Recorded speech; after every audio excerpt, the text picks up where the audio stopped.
بسم الله الرحمن الرحیم. اینجا بولوار فردیس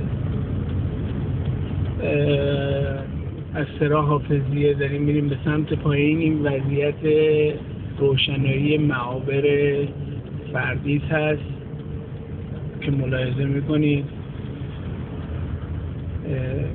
یه تعداد همون اوایل بولوار نور نداشت. این محوطه نزدیک به فلک اوله که میبینید بازم چند تا از تیرک ها خاموشه و مجددا یه تعداد از تیرک ها روشن هست. اینجا فلک اول هست، ملاحظه میکنید اصلا فاقد روشناییه.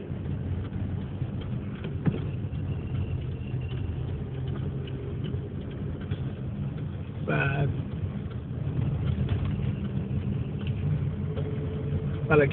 فلک اول رو رد میکنیم و وارد ادامه بولوار میشیم. همونطوری که ملاحظه میفرمایید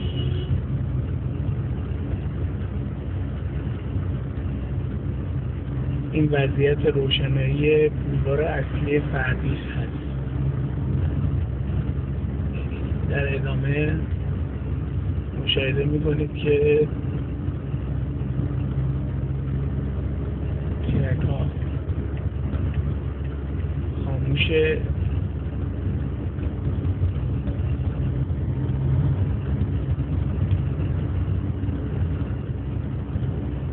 و چه فضای وحشتناکی به این منطقه داده.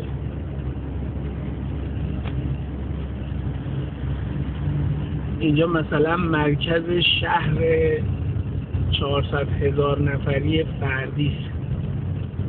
همینطوری که ملاحظه میفرمایید در ادامه تقریبا از فلک اول که سرازیر شدیم دیگه روشنایی تیرک ها نیست و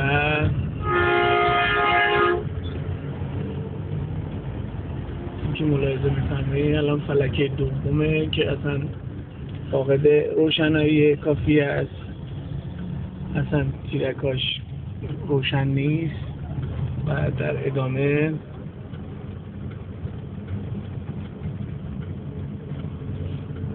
همونطوری که مشاهده می‌فرمایید فلک دوم هم رد کردیم و کماکان تیرای چراغ برق فاقد روشناییه.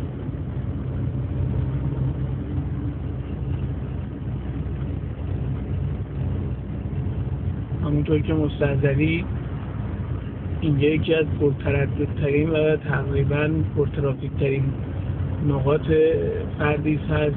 الان البته این تصویری که دارم براتون میگیرم ساعت 11 هست. مشاهده بفرمایید این ساعت ماشین و کانال که مشاهده میکنید مجددا یه تعداد از تیرهای چراغ برق روشنه. اینجا کانال رو به سمت فلک سوم رد میکنید. مشاهده میکنید یه تعداد از تیرک ها روشنایی دارن، یه تعداد ندارن و از اینجا به بعد تقریبا یه مقدار وضعیت بهتر هست. مشاهده میکنید روشنایی تیرک ها رو. من سوالم از مسئولین اداره برق اینه که چرا باید یک جایی که به هر حال اکثر حوادث و اتفاقات بعد تو این منطقه صورت میگیره باید فاقد روشنایی لازم باشه؟ بحث امنیت پس چی میشه؟ این الان فلک سوم هست. همونطوری که مشاهده میکنید خود فلک فاقد روشنایی لازمه، تیرک های برق هست و توسط شهرداری با ریسه روشن شده. مشاهده میکنید از بابت تیرک های برق اداره برق فاقد روشنایی هست، اما خب در ادامه بولواری که رد میکنی مجددا این قسمت بولوار یه تعداد تیرک ها مجددا فاقد روشنایی هست و یه تعداد که تعدادشون هم زیاد هست روشنایی خودشون رو دارن. متاسفانه این موضوعی که الان دارم خدمتتون میگم مال یک روز دو روز نیست. این اتفاقی که الان داره براتون گزارش میشه برای چیزی حدود 3 ماه هست که این وضعیت ادامه داره و متاسفانه اداره برق در خصوص رفع اگر عیبی هست در خصوص رفع آن اقدام نمیکنه. حتی در یه مورد هم که با شهردار محترم فردی صحبت شد منطقه 3 از این موضوع گله میکردن و میگفتن که حتی با یه سری مسائل مربوط به شهرداری منطقه 3 هم متاسفانه به نظر مطلوب و شایسته برخورد نمیشه. الان همونطور که ملاحظه میکنید خب این قسمت از روشنایی کافی برخورداره تقریبا به جز چند تا تیرک که فاقد روشنایی. اینجا هم که ملاحظه میفرمایید اینجا مجددا فلک 4 دوباره فاقد روشنایی هست و توسط ریسایی که شهرداری نصب کرده روشن هست.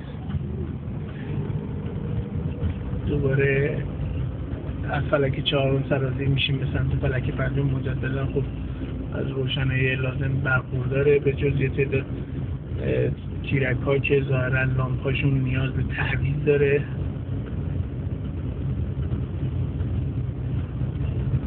ملاحظه میفرمایید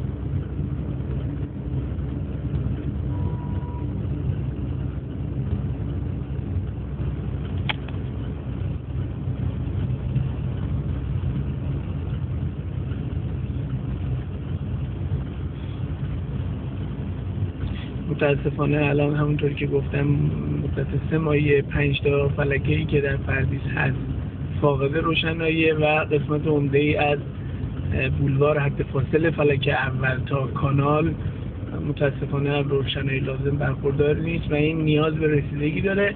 این موضوع فقط صادق به این قضیه به اینجا نیست. الان اینجا فلک 5 هست که خوشبختانه از روشنایی نسبی برخورداره، یعنی با اون همونطور که مشاهده میکنید یه مقدار وضعیت بهتری داره اما کافی نیست و واقعیت ما این میدان دور میزنیم و از